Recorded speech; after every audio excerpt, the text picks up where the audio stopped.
Hi friends, welcome to World Maker Books. I'm Joy, and we're continuing with the reading of Black and White by Mark Wandrey. Today will be chapters 9, 10, and 11. Chapter 9, Teddy Roosevelt, Karma Star System, Crushed Region, Tolo Arm, October 3rd, 2037. For the first time, Terry was in a hurry to return to his quarters after doing his chores and giving Pokale his morning feeding. He didn't have a lot of time because he needed to get to his studies. Regardless, he was committed to spending some time with his new slate. Her familiarity with the technology, as well as an understanding of some Union languages, had enabled Tina to set up his slate in just a few minutes. It had been hard for him to sit on the little shop bench and wait. He'd clenched his hands under the table as she worked. Finally, she spun it around on the table and the writing was in English. I interfaced it with my own tablet and uploaded an English matrix. You can add other languages later. All thoughts of seeing where he could spend some more of his loot were gone as he began to explore the slate, and he quickly realized it wasn't just a fancy computer. It was more powerful than the most capable human-manufactured computer ever made. He did make one more stop before heading back to the Pit of Oso. He went to the same kiosk he'd bought the slate from and also bought a carrying case designed to fit it perfectly. Thanks to the new slate, he didn't need Tina's help ordering either. It cost him another 5 credits for the case and 1 credit for an adjustable strap. At the same time, he dropped 100 credits into his yak. Now he had some digital money to play with as well. U.S. currency was less than useless out in the galaxy. Comfortable in the cabin he shared with his mom, Terry linked the slate with Teddy Roosevelt's computer and threw it to the GalNet. The slate instantly began an update cycle, telling him it was copying 11 petabytes of data. "Oh no," he said, gawking at the number. He went into the slate's internals and checked on an available memory. The slate had 4 exabytes. Exabyte, he wondered, and accessed the ship's computer for a reference base he'd understand. In a second, he had the answer and gasped out loud. An exabyte was 1,024 petabytes, and of course a petabyte was 1,024 terabytes. The little silver slate had 11.5 million terabytes of data. His old slate had 10 terabytes, with just 2 available for downloaded data.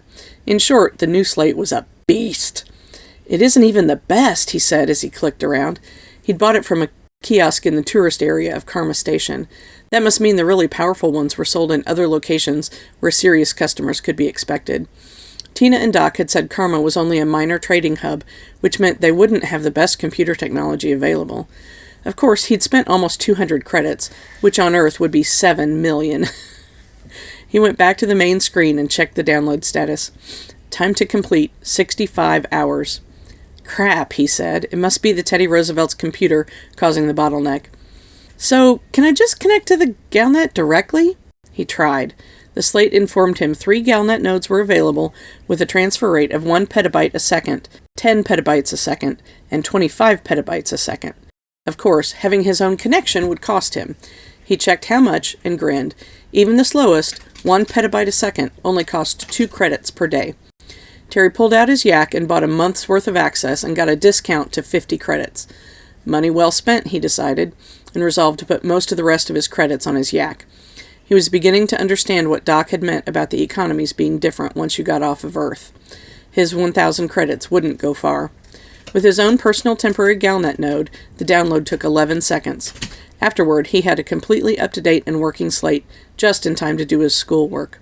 Crap! He wanted to use the slate for the work, but he had some trouble getting the slate to interface with his tablet. It seemed the tablet was so slow, the slate didn't think it was even working. Terry went ahead and did his classwork on the old tablet, all the while chewing over how to get the new slate to behave with his old tablet. He was just about done when his mom floated in, yawning and half asleep. "Hey," he said. "Oh, hi, I wondered where you were." She slid over to their wardrobe and grabbed her towel and a clean pair of sweats. The ship never quite kept up with their laundry needs. "Yeah, I wanted to work here. You're back late." "The orcas are starting to show some negative effects of extended zero gravity," she explained. "I thought that wasn't a concern because they don't need the exercise we do." "Sort of," she said. "They get their base exercise from swimming around. There isn't much room, but we've got all the cetaceans doing laps twice a day.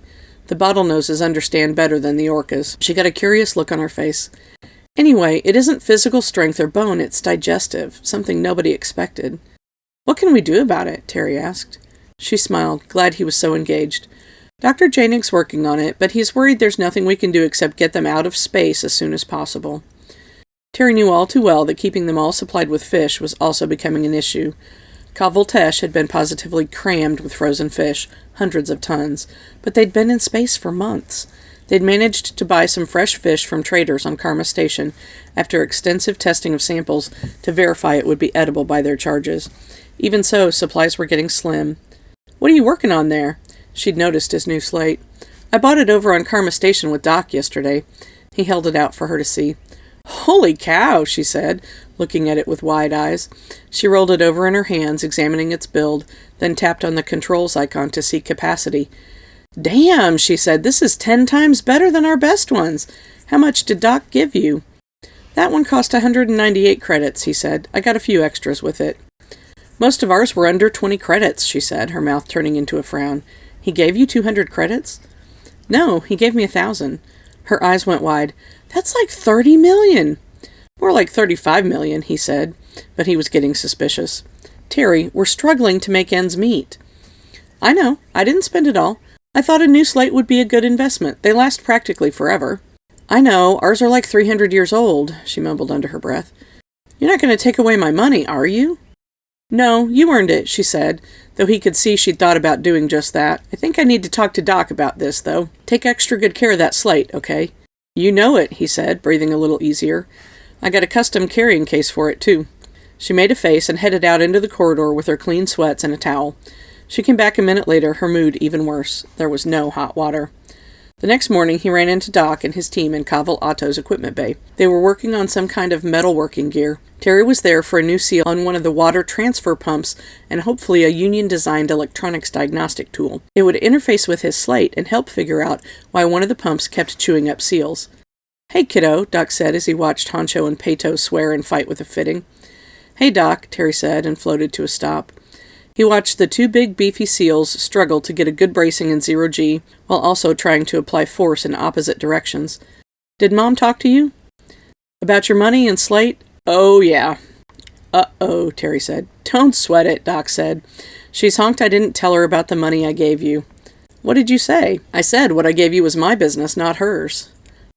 "Wow," was all he could manage. "You gotta keep 'em in line," Tina said, and winked. Terry blushed, though he didn't know why. "What did she say to that?" "What could she say?" he said, and shrugged.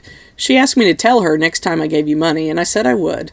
That much was her prerogative." Terry didn't understand how that worked, but he did understand getting between grown-ups having a disagreement was a bad idea. Pato let out a grunt, and the nut broke free. The huge man managed to not crash into the wall behind him, mainly through an amazingly acrobatic move. After he recovered, Honcho slapped him a high five, while Toothpick slid in and removed the bolt. It looked for all the world like they were working on a tiny spaceship. "What is that?" Terry asked. Tina glanced at him and looked away. Was there a hint of a grin on her face? "I can't tell you right now," Doc said.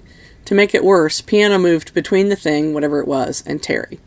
Pato already had a deck of cards out and was back to playing with his buddy Hutch. Terry made a face and thought about trying to use his slate to get some pictures, then decided against it. Instead, he gave up and went to the stores area to look for the parts he needed. The seals continued talking but kept the volume down too low for Terry to hear anything.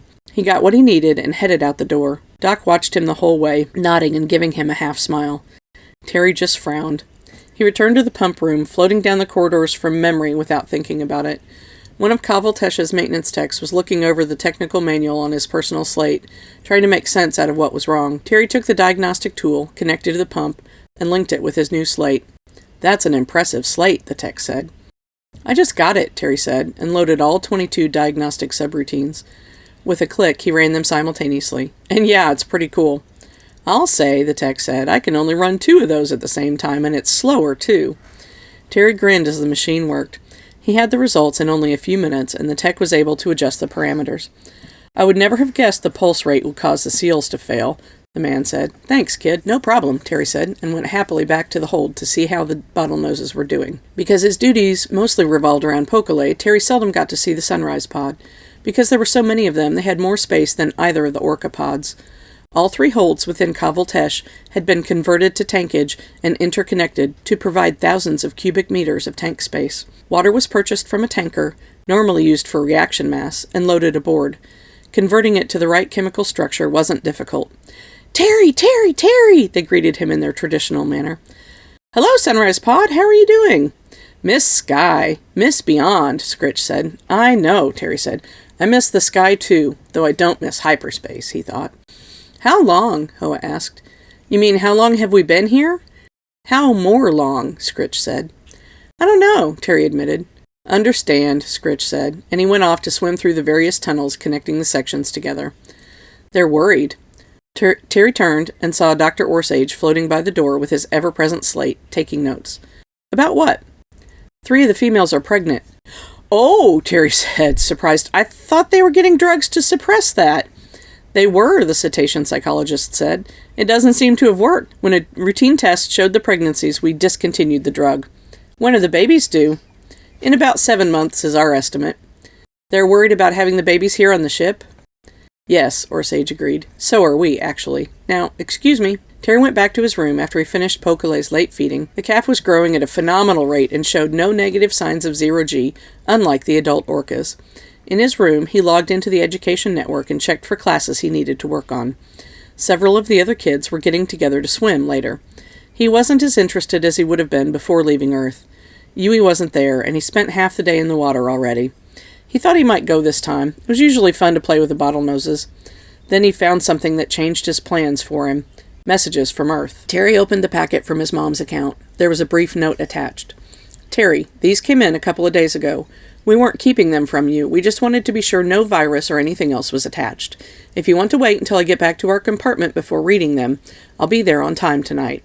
If not, well, you're grown enough to make your own decisions. Just know the Earth Republic has been intercepting our messages, just like we thought. This got through because we paid a traitor to bring them. Love, Mom. He stared at the email packet for almost an entire minute. Eventually, he elected to open it. There were 32 messages inside. Terry yipped with excitement until he realized only 11 of them were personal messages. A bunch were from the middle school, informing him he'd been suspended and threatening disciplinary action if he didn't report back to school. Those messages made him laugh. Come and get me, he said, and moved the messages to the archive. The next were more worrisome. The World High Court had tried the staff of the PCRI in absentia. Terry used the human internet and looked it up. It meant they had been tried without being present, something apparently allowed in the Earth Republic. Everyone on staff was found guilty of various crimes, ranging from illegal experimentation on an endangered marine mammal to destruction of evidence and contributing to the delinquency of a minor. He was mentioned prominently in the last.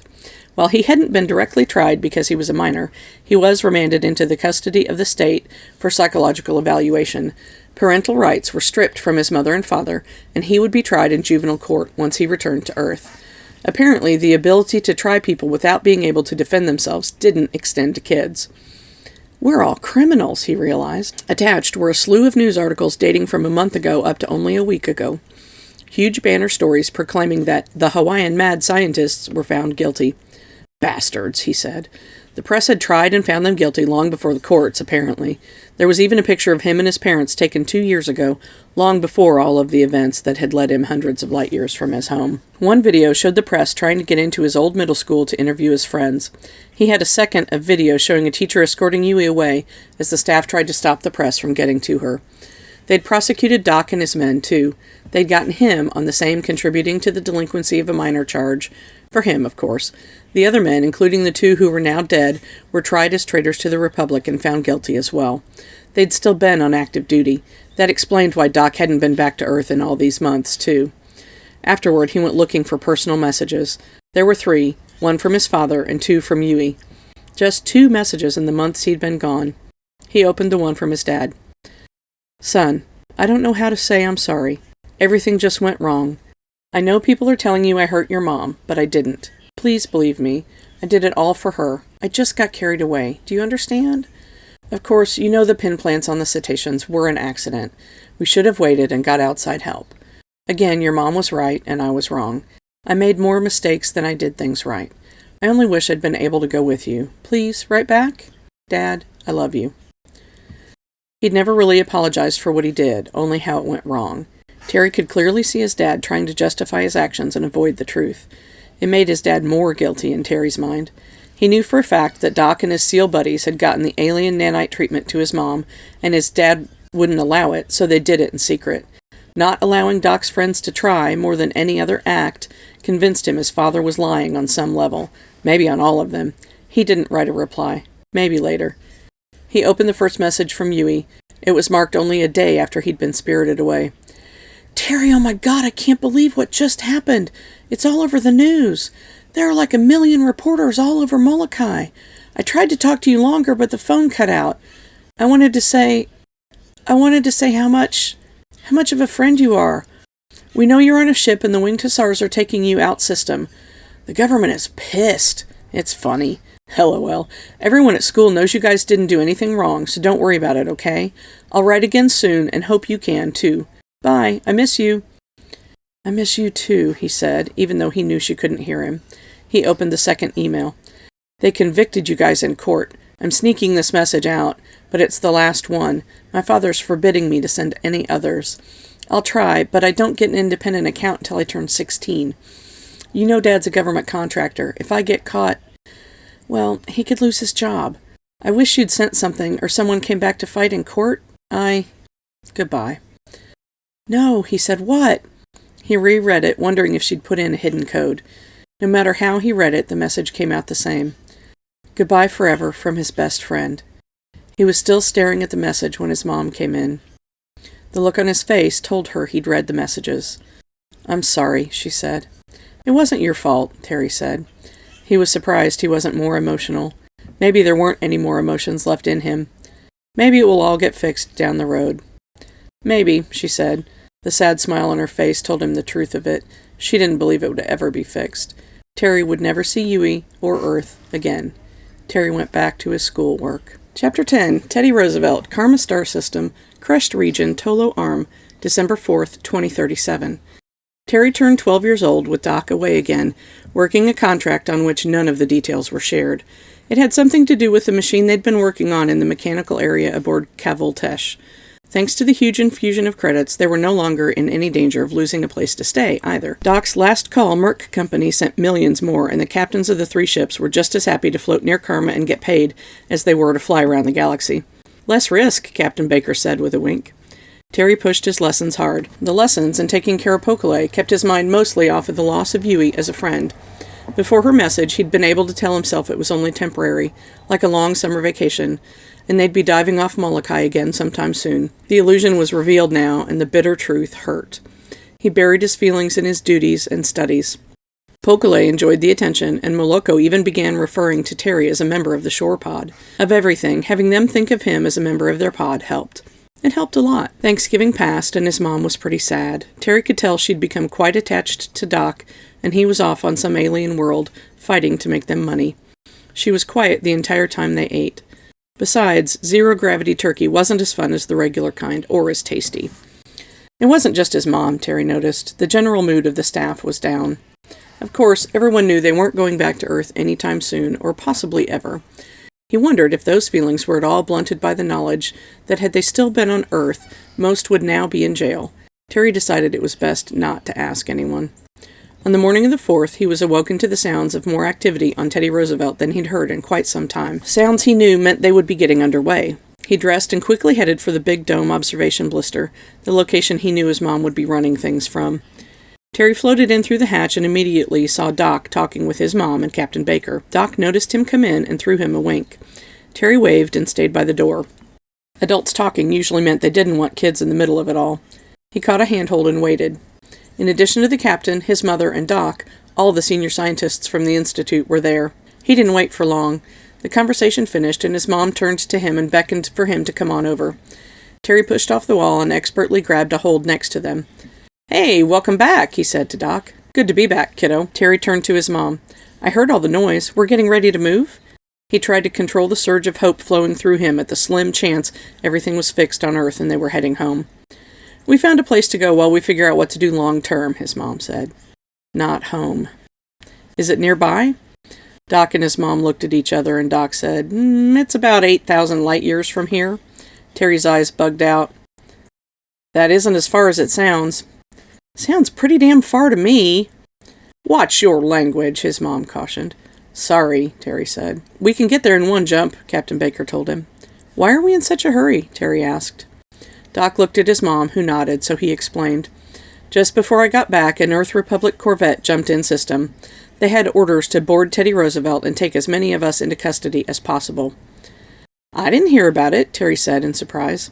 "We didn't tell anyone," Captain Baker said, "or how all 3 of our ships powered up their weapons and shields, refusing to be boarded." "What happened next?" "The Earth ship tried to send over boarding parties," Doc said. "My men and I got in a shuttle and were going to return the favor. They were less skilled in such tactics and only had a few security forces." A small smile appeared on the captain's face, and she winked. "They decided it was in their best interest not to enforce those orders." "But it's a warship, right?" "A small one," Doc said. "All ships carry some form of weaponry. The corvette might be more than a match for a single merchant, but not 3 of them. They were outmatched on all fronts." "So they went back to Earth?" "No, they're still here, waiting," Captain Baker said. "We'll be leaving," Doc said, "catching a ride in a few hours." "How?" Terry wondered. "On a behemoth." The captain pointed out the observation dome, and Terry could see a growing shape in the distance, a huge round structure growing steadily closer. To his shock, he realized it was a spaceship. Its name was Second Octal, a 29,000-year-old ship that had plied the galactic space lanes while Earth was still held in the grasp of a global ice age, and man had yet to learn how to read or write. At a diameter of just over 2 kilometers, Second Octal was a medium-sized behemoth-class transport. Terry spent the hours before they docked digesting all he could on the behemoth-class transports. He learned they made a large part of their income from simply carrying non-hyperspace-capable transports like theirs from system to system. They also carried untold billions of tons of freight every year. Everything from huge automated factories known as manufactories to shipments of the tiny robots known as nanites, like the ones that had healed his mom. They also never, ever stopped moving. The vast spherical ships contained entire families who spent their entire lives on board. They would be born, grow up, live, and eventually die there. The ships maintained a constant spin, producing gravity on the inside of the outer hull. What they didn't have was powerful engines. A behemoth was lucky to generate 1/10 of a G in thrust. They moved from system to system on courses planned years, sometimes centuries, in advance. Using this method, they could arrive at just the right time and in the right direction, so they didn't have to use their engines at all, simply coasting from one emergence point to the system's stargate and onward. In each system, ships would meet them to transfer cargo and passengers. It was extremely efficient, if not always easy to coordinate. As Teddy Roosevelt, Kavul Tesh, and Kavul Otto accelerated toward the behemoth, Terry was in the observation dome watching the ship get closer. It was like the old movie Star Wars in some ways. The closer they got, the more details he could see. It began as a featureless form and slowly gained more detail. The ship was shaped like an elongated sphere, spinning with its narrow ends facing perpendicular to its angle of rotation, so it flew through space almost sideways. He began to see bands around the widest part in the middle and could see large structures on the bands. Then, as they got even closer, he realized there were ships, like his, docked along the outside. "How are we going to dock with the outside spinning?" Terry asked. "Carefully, lad," Captain Baker said, and shook her head. "Very, very carefully." She left a short time later to go to the bridge, leaving the rest to watch from the dome. Doc talked with his mom, describing the Merc contract he and his men had completed while they were gone. No fighting was involved, which greatly relieved both Terry and her. They'd scouted an old abandoned industrial complex on an out-of-the-way world. Terry didn't know Mercs did those sorts of jobs, but Doc said they'd do whatever paid them. The bonus this time was they'd gotten an opportunity to live on the same location. "What's it like?" Terry asked. "It's hard to explain," Doc said. "We'll be having a big meeting once we're back in hyperspace." "We'll have 9 hours after we dock with Second Octal," his mom said. "If we dock with it," Dr. Patel said. "What do you mean, sir?" Terry asked. "I've seen this operation before. I've made 2 trips to space before this, both for research. The second time we saw one of those." He pointed at the approaching ship. "This freighter was trying to dock with it. They tried 3 times and missed every time. It's a little like trying to jump on a moving train from a moving car. There isn't much margin for error." "What happened?" "Well, they tried a 4th time and missed again. Badly. They hit the behemoth and a big chunk of their hull was torn out. A bunch of their crew died. I think they had to pay the behemoth for the damages, too." "Suck City," Terry said. "I concur, young man." An hour before they met up with the bigger ship, their 3 vessels undocked. The scientists split up and left to tend to the various pods. Terry's mom asked him to stay with Doc in the observation bubble. "You'll be safe here and have a great view," she said. Teddy only had the one docking collar capable of mating with the behemoth, and it was on her belly. Sadly, their safety would be paid for with the worst seats in the house. "I'll keep an eye on him," Doc said. Terry made a face. "We'll have a good view of the other ships docking, though," he reminded Terry. Then the ships were undocked and under power for the first time in months. The trick was to match courses with the behemoth, approaching at the larger ship's velocity and its speed of rotation. You came alongside, perfectly timed, with your docking collar rotated into the exact position, clamp on, magnetically lock yourself to the hull, and hang on. The stress on your ship could be substantial as you were pulled into their rotation. Captain Baker said a couple seconds of 3Gs would be about it. The docking collar flexes to take up the forces, he explained over the PA as they approached. Unfortunately, nothing can be done about the inertial forces of being slung around. After we dock, we can enjoy half a G all the way to our destination. Kavul Tesh was first. The 3 ships were strung out in a line, with Teddy second and Kavul Otto last. In the middle, they had a good view of the insectoid shape of Kavul Tesh rolling so its back was to the behemoth as it caught up to it. The huge spinning transport loomed over the other ship like an elephant over an ant. Terry realized he was shaking his head and holding his breath at the same time. It was anticlimactic when it happened. One moment, Kavul Tesh was directly alongside. The next, she was accelerating away and quickly lost around the middle of the behemoth's bulk. "Our turn," Doc said. The 3 transports had requested adjacent docking positions and had been granted them. Thus, they were spaced so as to be in position at exactly the time it took for second octal to orbit around once. Terry and Doc saw Kavul Tesh coming around just as the captain rolled Teddy Roosevelt's belly toward the behemoth, blocking their view. Doc made sure Terry was secured in a chair, then himself. The seconds crept by. "Stand by to dock," the confident voice of Captain Baker came over the PA. Terry tensed. There was a bump, followed by a resounding clang through the hull, and suddenly they were thrown upward in their chairs. Terry looked up at the dome, which was now decidedly down, with alarm. The straps held firm as it felt like his eyeballs were going to pop out. A second later, the force fell off. "There we go," Doc said. He unclamped his harness and did a graceful flip, falling a couple meters to the glass dome with a thump. "Come on, kiddo." Not to be outdone, Terry unlocked his. It came undone much faster than he'd expected, and he fell face first toward the glass. "Shit!" he yipped. "Gotcha," Doc said, and caught him easily, then spun him around and put him on his feet. Terry wobbled a bit. Months in 0G, with only a single day on Karma Station, had left his legs wobbly. They all exercised every day, but it wasn't the same thing. "Sorry," Terry said. Doc patted him on the shoulder. Terry looked down and out into the spinning abyss. He swallowed. "Is this safe?" "As safe as space gets," Doc said. Terry's eyes snapped up to his, and he saw the man smiling, then laughing. "Jerk," Terry said, and punched him in the stomach as hard as he could. It was like punching a bag in the gym. "Hey, easy there, I'm old and frail. Help me out. These chairs can be repositioned so we can watch Kavul Otto dock." Just like Doc said, the chairs were designed to be dismounted from the roof, where they were now, and relocated to numerous places in the observation dome. None of them would make the seats perfectly upright, like they would have been if the ship was sitting on the ground. It was enough to sit at a 20-degree angle, though, especially in the low half-gravity, to allow them to watch their last ship dock. Terry could tell right away something looked wrong. Kavul Otto wasn't quite on the right course. The captain tried hard to change courses, but there wasn't enough time. Suddenly, they stopped trying and fired braking thrusters to slow down. As Teddy orbited away, Kavul Otto fell back. "Why'd they stop?" Terry wondered aloud. "Probably waved off by the behemoth." Terry looked at him uncomprehendingly. "It's a signal you give to someone trying to land if it's not going to work." He waved his hands back and forth. "Wave off, get it?" "Oh, sure, but what now?" "I suspect they'll try again." They did, and the two watched the transport orbit into view again. This time they were coming in too quickly and overshot. "What do we do if they can't dock?" Terry asked. Pokelay and the shore pod were on the other ship. They wouldn't leave them in Karma, would they? Doc used his communicator to call Terry's mom, who was with the bottlenoses on their ship. After a brief conference, he turned to Terry. "If she can't dock, we're going to undock and rejoin her." "What about the planet we're going to?" Terry asked. "That would be off the table," Doc said. "We have a limited window, and this behemoth is the only ship going there for the next 3 months. Terry blew air out between his lips and watched as Kavul Otto again orbited into view. He thought it looked out of position again, and he saw some of its maneuvering thrusters firing. However, this time the corrections worked. The ship fell in directly behind them, and he felt a slight reverberation through the hull. "Kavul Otto has successfully docked," the captain announced. "Yes!" Terry cried and gave Doc a high five. Doc put his hand to his headset. "Your mom says I'm to take you to Kavul Otto so you can help with the orcas there. Ready to go aboard second octal?" "You know it!" Chapter 11, Kavul Otto, Karma Star System, Crushed Region, Tolo Arm, December 4th, 2037. Moving through second octal turned out to be anticlimactic. Terry and Doc climbed out of the belly of Teddy Roosevelt on rungs intended for the other direction.